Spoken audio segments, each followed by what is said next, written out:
आइए दोस्तों, sample paper number 9 को शुरू करते हैं। पहला क्वेश्चन कह रहा है, list any two ways in which we can use resources responsibly या फिर sensibly to conserve our environment. हम अपने एनवायरनमेंट को कंजर्व करने के लिए किस प्रकार से रिसोर्सेज को यूज करें। ठीक है, दो तरीके बताने हैं। आसान सा सवाल है, आप खुद से भी इसका आंसर बना के लिख सकते हो।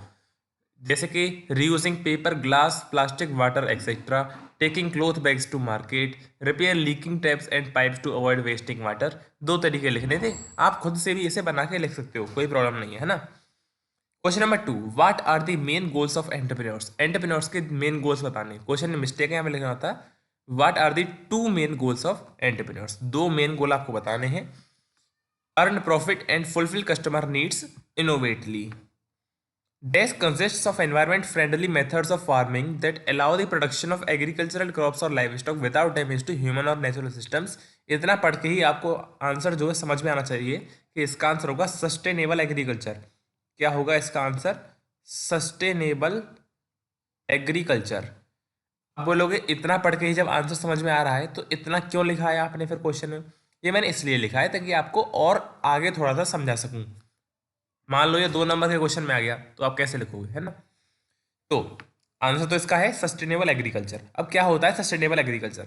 सस्टेनेबल एग्रीकल्चर के अंदर हम एनवायरमेंट फ्रेंडली मेथड्स यूज करते हैं फार्मिंग के, जिससे कि बिना एनवायरमेंट को डैमेज हुए हम एग्रीकल्चरल क्रॉप्स को प्रोड्यूस कर सकते हैं। इसके अंदर एक और चीज है, preventing the use of chemicals so as to avoid adverse effect to soil, water and biodiversity. हम जो है इसके अंदर प्रिवेंट करते हैं यूज ऑफ केमिकल्स, यानी कि हम चाहते हैं कि हम केमिकल्स का यूज ना करें, केमिकल फर्टिलाइजर्स का यूज ना करें, जिससे क्या होता है कि सॉइल पे इफेक्ट पड़ता है, वाटर जो है हमारा ग्राउंड वाटर उस पर भी इफेक्ट पड़ता है। तो सस्टेनेबल एग्रीकल्चर के अंदर without the use of chemical fertilisers and with the use of environment friendly methods of farming हम जो है अपना प्रोडक्शन करते हैं। ठीक है, give any 2 R's of sustainability. 4 R's आपने पढ़ रखे हैं, reuse, reduce, refuse and recycle. दो लिखने हैं, आप आराम से लिख दोगे। आगे बढ़ते हैं। List any 4 career opportunities of an entrepreneur with respect to hospitality industry. Hospitality industry के रेस्पेक्ट में आपको 4 कैरियर अपॉर्चुनिटीज लिखनी है किसी भी एंटरप्रेन्योर की। अब ये हॉस्पिटैलिटी क्या होता है? हॉस्पिटैलिटी का मतलब बिल्कुल भी डॉक्टर से नहीं है, बिल्कुल भी नहीं है इस चीज़ से। हॉस्पिटैलिटी का मतलब है कि यहाँ पे किसी ना किसी, जैसे कोई गेस्ट है उसकी सेवा करना या फिर उसकी मदद करना किसी ना किसी काम में। समझ रहे हो मेरी बात को? तो इस इंडस्ट्री में कैसे जो है एंटरप्रेन्योर अपना बिजनेस ग्रो करा सकता है। तो गेस्ट की सेवा करना यानी कि वो अपना कोई होटल वगैरह खोल सकता है, वो कोई रेस्टोरेंट खोल सकता है, ठीक है, वो जो है टूरिज्म वगैरह में जा सकता है, ये सब चीज़ें। तो restaurant, hotel, food vans, travel and tourism companies. Right any 4 issues on sustainable development. Sustainable development पे 4 इश्यूज आपको यहाँ पे लिखने हैं। Unemployment, climate change, under privileged people, world peace. यहाँ पे समझाने लायक कुछ है नहीं, आगे बढ़ते हैं। अब आते हैं आपके सब्जेक्ट स्पेसिफिक स्किल्स के क्वेश्चन। अब तक थे एम्प्लॉयबिलिटी स्किल्स, अब है सब्जेक्ट स्पेसिफिक स्किल्स, जिसमें RDBMS and web applications and security chapter है। अगर आपने टर्म टू वन शॉट वाली वीडियो नहीं देखी है, टर्म टू वन शॉट यानी कि complete syllabus in one video, उसे जरूर देख लें, उसका लिंक मैं आपको डिस्क्रिप्शन में दे दूंगा। ठीक है, name any 4 emergencies with require evacuation. 4 emergencies के नाम बताने जिसमें इवैक्यूएशन की जरूरत होती है। पहली बात, इमरजेंसी क्या होता है? इमरजेंसी कोई भी ऐसी अनएक्सपेक्टेड सिचुएशन होती है जहां पे हमें इवैक्यूएशन की जरूरत पड़ती है। अब इवैक्यूएशन क्या है ये समझो। इवैक्यूएशन एक ऐसा प्रोसेस है जिसके अंदर हम किसी भी प्लेस को एम्प्टी करते हैं या फिर खाली करते हैं। सरल भाषा में बोलूं तो evacuation is the process of emptying a place. Evacuation is the process of emptying a place in case of a emergency और डिजास्टर। ठीक है, किसी भी जगह को खाली करने को इवैक्यूएशन बोलते हैं। तो 4-5 इमरजेंसीज का नाम बता देता हूँ आपको। जैसे फायर है तो हमें इवैक्यूएशन की जरूरत पड़ेगी, आग वगैरह लग जाए कहीं पे, फ्लड वगैरह आ जाए, आपका अर्थक्वेक वगैरह आ जाए, या फिर कोई ठीक है अर्थक्वेक हो गया, और कोई मान लो टॉक्सिक मटेरियल रिलीज हो जाए, टॉक्सिक मटेरियल रिलीज। एग्जाम्पल इसका भोपाल गैस ट्रेजेडी, जानते हैं सभी लोग इसके बारे में। जो नहीं जानते वो थोड़ा सा रिसर्च करें इसके बारे में, ठीक है। तो fire, explosion, floods, earthquake, hurricane, tornado, toxic material release, 4 नाम लिख लेते, इन सभी को याद कर लो, इंपॉर्टेंट है। This is a 3G mobile telephonic communications protocol that allows higher data transfers speeds and capacity. ये क्वेश्चंस लगता है कि 90% लोगों से नहीं होगा, ठीक है, क्योंकि ये जो है मैंने नोट्स के बीच में से उठाया है बिल्कुल, है ना। तो ये जो एक प्रोटोकॉल होता है 3G में, 3G जो हमारी वायरलेस इंटरनेट कनेक्टिविटी का सोर्स है, उसकी ट्रांसफर स्पीड और कैपेसिटी को बढ़ाने के लिए एक प्रोटोकॉल का यूज़ किया जाता है जिसका नाम है high speed downlink packet access, यानी कि HSDPA। इसको रट लो, ठीक है। आगे बढ़ते हैं। DES is a popular technology that allows an electronic device such as computers or mobile phones to exchange data wirelessly over a network। एक ऐसा, अच्छा मैंने रटने के लिए इसलिए बोला है क्योंकि आपका कल एग्जाम है, टुमारो एग्जाम है, बिल्कुल भी हमें समझना कि ये रट्टा मार को प्रमोट कर रहे हैं, बिल्कुल भी नहीं कर रहे हैं, ठीक है। A DES is a popular technology that allows an electronic device such as computers or mobile phones to exchange data wirelessly over a network। अब ये बताओ, आप खुद ही बताओ, आपके घर में फ़ोन है, कंप्यूटर है, अगर आपको फ़ोन से कंप्यूटर में डाटा चाहिए, यानी कि आपके फ़ोन में इंटरनेट है और आप अपने मान लो लैपटॉप में जो है इंटरनेट से कनेक्ट होना चाहते हो, तो किसका यूज़ करोगे? एक्सचेंज करना है आपको डाटा, कैसे करोगे? वायरलेसली, बिना तारों के, वाईफाई का यूज़ करेंगे, सिंपल, बस आंसर होगा वाईफाई। आगे बात करते हैं, which field property if set to yes then field will get auto numeric values. किस फील्ड प्रॉपर्टी पे अगर हम यस पे सिलेक्ट कर दें तो हमें ऑटो न्यूमेरिक वैल्यूज मिलेंगे। एग्जांपल से समझते हैं, ऐसे नहीं समझेंगे। जैसे मेरे पास एक टेबल है जिसमें पहला फील्ड है रोल नंबर, दूसरा फील्ड है नेम, तीसरा फील्ड है क्लास, चौथा फील्ड है आपका एड्रेस, ये सब। अब मान लो मैं चाहता हूं कि जब मैं कोई भी रिकॉर्ड इंसर्ट करूं तो उसमें मुझे roll number 1, roll number 2, roll number 3 डालना ना पड़े। जैसे ही मैं नया रिकॉर्ड इंसर्ट करता हूं, अपने आप वहां पे ऑटोमेटिकली रोल नंबर 1 आ जाए, रोल नंबर 2 आ जाए, रोल नंबर 3 आ जाए। इसके लिए हम एक फील्ड प्रॉपर्टी का यूज करते हैं जिसका नाम है ऑटो वैल्यू। क्या नाम है उसका? Auto value. अगर उस पर हम टिक कर देंगे किसी पर्टिकुलर फील्ड के लिए तो उस पर हमें ऑटो न्यूमेरिक वैल्यूज, ठीक है, आंसर होगा ऑटो वैल्यू। आगे बढ़ते हैं। Each A in a table represents a set of related data and every A in the table has the same structure. What is a? यानी कोई ऐसी चीज है जो कि सेट ऑफ रिलेटेड डाटा को रिप्रेजेंट कर दिया और हर एक जो रो है, ए जो है ना, ए है रो, आंसर होगा इसका रो, ठीक है। तो रो जो है सेट ऑफ रिलेटेड डाटा को रिप्रेजेंट करता है और हर एक रो का जो स्ट्रक्चर है वो सेम होता है। ये चीज़ आप समझ गए होंगे क्योंकि आपने रो पढ़ा हुआ है। रो को हम रिकॉर्ड भी बोलते हैं और टपल भी बोलते हैं, ठीक है, TUPLE, tuple. Mention two optional clauses of select statement. Select statement के साथ हम कौन कौन से ऑप्शनल क्लॉजेस यूज कर सकते हैं? ऑप्शनल यानी कि आप चाहे तो लगाओ, ना चाहे तो मत लगाओ, ठीक ठीक है। जैसे वेयर क्लॉज है, वेयर क्लॉज कब लगाते हैं? ऑप्शनल है। अगर आपको लगाना है, मान लो आपको कोई कंडीशन लगानी है या फिर कोई ठीक है, सिमिलर टाइप ऑफ डाटा चाहिए आपको, तो उसके लिए आप वेयर क्लॉज का यूज़ करोगे। एक है आपका ऑर्डर बाई। ऑर्डर बाई में क्या है कि आपको असेंडिंग या फिर डिसेंडिंग ऑर्डर में डाटा चाहिए तो उसके लिए ऑर्डर बाई यूज़ करोगे, ठीक है। कंपलसरी नहीं है लगाना, लेकिन आप चाहो तो लगा सकते हो एडिशनल फीचर्स के लिए, इसलिए यहाँ पे ऑप्शनल लिखा हुआ है, ठीक है। तो where and order by clause हमारे सिलेबस में दोनों हैं, हमने पढ़े भी हुए हैं, और लास्ट वाला क्वेश्चन जो है क्वेरी लिखेंगे तो उनमें इनका यूज भी करते हैं हम, क्वेश्चन नंबर 21 में। आगे बात करेंगे, define one two many relationship. ये दो दो नंबर के सवाल हैं सभी, ठीक है। हाँ, तो define one two many relationship. One two many relationship में क्या होता है कि एक टेबल के पास प्राइमरी की होती है। One table has primary key. It means one column of the it means one column of the primary key table is associated with all the columns of the associated table. Define tuples in a table. Table के अंदर tuple को define करना है। आप जानते हो tuple क्या होता है? रो होती है, उसी को डिफाइन करना है। रो क्या है? सेट ऑफ हॉरिजॉन्टल लाइंस, है ना, represent a single data item in the table. एक बात ये समझ लो, जो रिकॉर्ड होते हैं या फिर टपल होते हैं वो हॉरिजॉन्टल होते हैं और आपके जो कॉलम या फिर फील्ड होते हैं वो वर्टिकल होते हैं, इस प्रकार से फिर ये जो है टेबल बन जाती है, ठीक है। तो tuple also called a record or a row represents a single data item in a table. In simple terms, a database table can be visualized as consisting of rows and columns or fields. Each tuple in the table represents a set of related data and every tuple in the table has the same structure. ठीक है। Differentiate between primary की and foreign की। Foreign की और primary की में अंतर बताना है। तो मैंने क्या बताया था? प्राइमरी की जो है रिपीट नहीं हो सकती, फॉरेन की रिपीट हो सकती है ना। और बहुत सारे डिफरेंसेस हैं, आप जानते हो।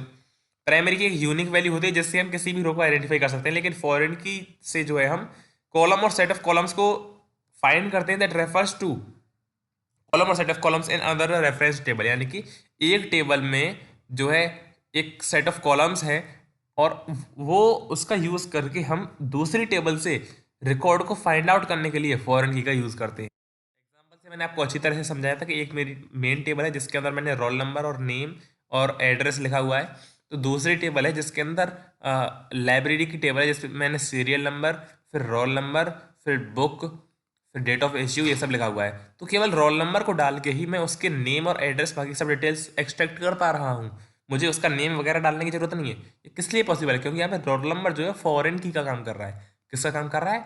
फॉरेन की। ठीक है, आगे बात करेंगे। Table can have only one primary key but a table can have multiple foreign keys. समझ गए होंगे, मैंने बता चुका हूँ कि अगर लाइब्रेरी में कोई बंदा बार बार किताब लेने जाएगा तो उसका नाम बार बार लिखा जाएगा, उसका रोल नंबर बार बार देखा जाएगा, तो उससे जो है फॉरेन की मल्टीपल टाइम्स लिखी जा सकती है। What is a web browser? Web browser क्या होता है? वेब ब्राउजर एक सॉफ्टवेयर होता है जिसकी मदद से जो है हम जो वर्ल्ड वाइड वेब है उसके डाटा को एक्सेस कर सकते हैं। ठीक है, तो information is stored on web servers refer to as web pages are retrieved by using a web browser such as Firefox on the local computer. Web browser is a software used to view websites and acts as an interface between user and the world wide web. What is the use of internet? Internet का use क्या है? बहुत सारे uses हैं, मैं पढ़ा रहा हूँ, आप पढ़ रहे हो यूजिंग दी इंटरनेट। ठीक है, सीबीएसई वाले डेट शीट रिलीज करते हैं अपनी वेबसाइट पे using the internet.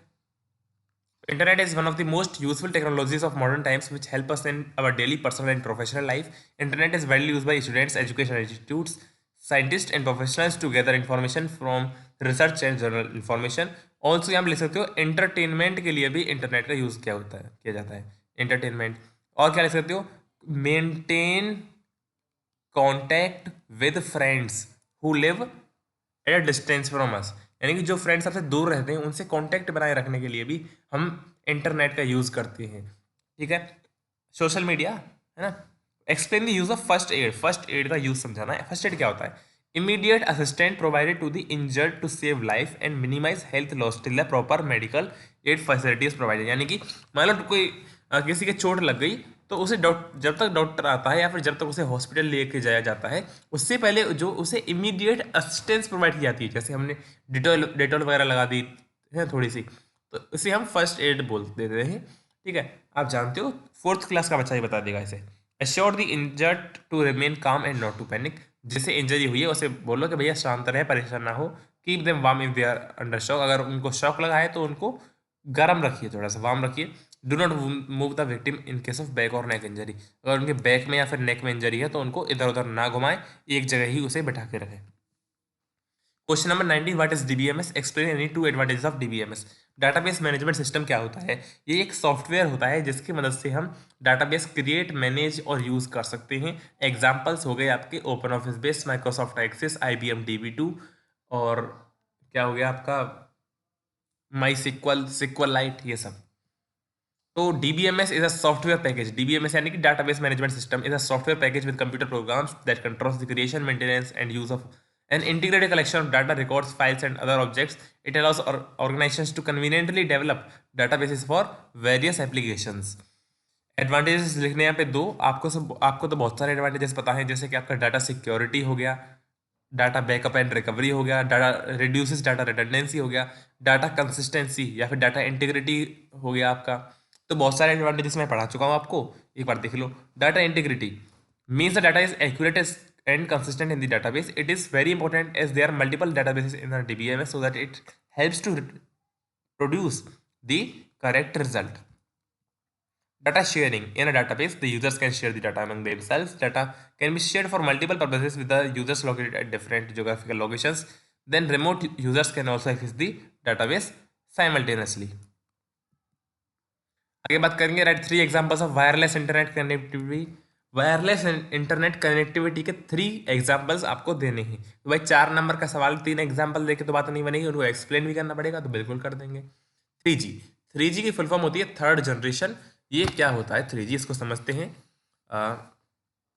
Is a set of standard used for mobile devices and mobile telecommunication services and network. अगली लाइन ध्यान से सुनना। अच्छा, 3G में मैंने पूरा नहीं लिखा, माफ़ कीजिएगा। 3G में आप ये वाली लाइन जरूर लिख लीजिएगा। 3G में ये वाली लाइन जरूर लिख लेना। कौन सी? जो अभी थोड़ी देर पहले पढ़ाई थी। High speed downlink packet access 3G mobile telephonic communication protocol that allows higher data transfer speed and capacity. Higher data transfer speeds and capacity. Higher data transfer speed और कैपेसिटी के लिए प्रोटोकॉल यानी कि कम्युनिकेशन प्रोटोकॉल का use किया जाता है, जिसका नाम है एच, क्या नाम है, मैं खुद भूल गया भाई, तुमको पढ़ा रहा हूँ। HSTP कुछ ऐसा था ना। HSTP है बिल्कुल, high speed downlink packet access. High speed downlink packet access, high speed downlink packet access. अब बोलोगे खुद को याद नहीं हमें बता रहा है। भाई मेरा पेपर है कि तुम्हारा है? वैसे मुझे याद था, मैं अभी भूल गया हूँ, कोई बात नहीं। Nobody is perfect. ठीक है, ये हो गया हमारा। समझ रहे थे हम 3G को, 3G समझ लिया हमने। वाईमैक्स जानते हो, world wide interoperability for microwave access. इसकी फुल फॉर्म मुझे पता थी, टेंशन मत लो। Is a wireless communication standard design to provide mobile broadband connectivity across cities and countries through a variety of devices. यानी कि वैरायटी ऑफ डिवाइसेस में अगर हमें इंटरनेट कनेक्टिविटी चाहिए बड़े बड़े ब्रॉड एरियाज में, सिटीज और कंट्रीज के अक्रॉस, तो उसके लिए हम वाईमैक्स का यूज़ करते हैं। वायरलेस कनेक्टिविटी हमें मिलती है यहाँ पे। वाईफाई के अंदर जो शॉर्ट रेंज में आप अगर आप चाहते हो कनेक्टिविटी, तो उसके लिए वाईफाई यूज़ कर सकते हो। यहाँ पे जो है हम जो है मोबाइल और कंप्यूटर्स में डाटा को एक्सचेंज कर सकते हैं वायरलेसली। अब बोलोगे कि हॉटस्पॉट तो केवल मोबाइल में ही होता है, ऐसा कुछ भी नहीं है, कंप्यूटर्स के अंदर भी होता है। ठीक है, दिखाऊं क्या? तो जब तक प्रैक्टिकल ना दिखाओ मानते नहीं है। मोबाइल हॉटस्पॉट नाम का कुछ दिख रहा है यहाँ पे? ठीक है, समझ गए। अब बोलो ये तो एक्टिव ही नहीं है। एक्टिव तब होगा जब मैं किसी कनेक्शन से कनेक्टेड होऊंगा। अभी देखो कनेक्टेड ही नहीं हूँ मैं इंटरनेट से। अरे भाई, अरे भाई, वाईफाई हो गया आपका, हाई स्पीड हमें प्रोवाइड की जाती है। आगे बात करेंगे। ये क्वेश्चन दिया था कमेंट में, किसी ने कमेंट किया था। अब क्या हुआ ना, इसका मैंने स्क्रीनशॉट लिया। फिर जब मैं इसको यहाँ पे इंसर्ट कर रहा था इस क्वेश्चन को, तो मैंने कहा भाई इस लड़के का नाम तो दिख ही नहीं रहा। तो मैं फिर से गया उस वीडियो पे जिस वीडियो पे कमेंट किया था, और मैंने इसको खूब ढूंढा, लेकिन ये नहीं मिला। फिर मुझे पता चला कि इसने शायद, इस बंदे ने इस कमेंट को डिलीट कर दिया है। मैंने कहा चलो कोई बात नहीं, इसी से काम चला लें। तो भाई तुम्हारा जो भी नाम है, अच्छा क्वेश्चन है आपका। आंसर देखते हैं। पहली बात, आपका जो क्वेश्चन है यहाँ पे, इसको मैं और क्लियर कर देता हूँ आपके सामने। यहाँ पे लिख दिया है मैंने इसे। यहाँ पे जो है ना, write a query to insert a new record, insert वाला जो है आपके सिलेबस में नहीं है। तो इंसर्ट करने का कोई भी कमांड या फिर कोई भी क्वेरी आपके लिए सिलेबस में नहीं है, नहीं आएगी। चेंज करने के लिए बिल्कुल आ सकता है, डिस्प्ले ऑल आइटम्स आ सकता है, डिस्प्ले ये भी आ सकता है। तो इन क्वेश्चंस को थोड़ा सा मॉडिफिकेशन करके मैंने यहाँ पे रख दिया है। जिसने कमेंट किया है भैया तुम्हें समझ में आ जाएगा, टेंशन मत लो। ठीक है, तो टेबल है जिसका नाम आइटम्स है। यहाँ पे कुछ आइटम नेम है, प्राइस दे रखी है, उनकी क्वांटिटी और अमाउंट इस प्रकार से। तो राइट क्वेरीज या ऑब्लिक कमांड्स टू, पहला है एक minute, update the quantity of notebooks to 175। जो हमारी नोटबुक है उसकी क्वांटिटी को अपडेट करके 175 करना है। तो कुछ भी नहीं है, अपडेट आइटम्स लिखेंगे सबसे पहले। Update items set quantity is equal to 175 where I name is equal to notebook, या फिर where item number is equal to 03। दोनों चीजों को लगा सकते हो आप। ठीक है, समझ गए मेरी बात। Display the details of items in alphabetical order of I name. तो नेम के अल्फाबेटिकल ऑर्डर में आपको जो है यहाँ पे डिटेल्स डिस्प्ले करनी है। डिटेल्स दिया हुआ यानी कि सभी डिटेल्स, यानी कि स्टार लगाएंगे हम यहाँ पे। सेलेक्ट स्टार फ्रॉम आइटम्स, ठीक है, ऑर्डर बाई आई नेम, बस इतना। या फिर इसके अलावा लिख सकते हो order by I name ASC। ASC का मतलब हो गया असेंडिंग, ऐसे कर सकते थे आप। Display details of items whose price is more than 10। जिसकी प्राइस मोर देन 10 है उसकी डिटेल्स आपको डिस्प्ले करनी है। तो सेलेक्ट स्टार फ्रॉम आइटम्स, यहाँ पे लगा देंगे where price is greater than 10, ऐसे। ठीक है, लास्ट वाला थोड़ा सा हो सकता है कुछ लोग ना कर पाए, लेकिन आसान है। Display I name and price increased by 2 of the items whose price is less than 15। जिनकी प्राइस 15 से कम है, जिनकी प्राइस यहाँ पे 15 से कम है, जैसे कि ये वाला 10 हो गया, 5 हो गया और 3 हो गया, इनकी हमें क्या आइटम नेम डिस्प्ले करना है, प्राइस में 2 रुपये बढ़ा देने हैं। 2 रुपये बढ़ा के अपडेट नहीं करना है, डिस्प्ले करना है। डिस्प्ले, डिस्प्ले के लिए हम सेलेक्ट ही यूज़ करेंगे। तो तो हम लिखेंगे select I name comma price plus 2 from item where price is less than 15, इस प्रकार से। ठीक है, तो भैया मुझे लगता है आपको समझ में आ गया होगा। अगर समझ में नहीं आया तो 10-15 सेकंड बैक करके फिर से सुन लो यार, है ना। तो फिर all the very best for your exam. मुझे लगता है ये वाला sample paper last sample paper था। अगर शायद हो सकता है मैं सैम्पल पेपर नंबर 10 भी कराऊं, लेकिन कंफर्म नहीं है, तो इंतजार मत करना। और कोशिश करूंगा 1-2 वीडियो और डालने के लिए आपके लिए। शायद इसके बाद एक वीडियो और आ सकती है, फाइनल वीडियो, और शायद ये वीडियो लास्ट भी हो। तो all the best for your exam.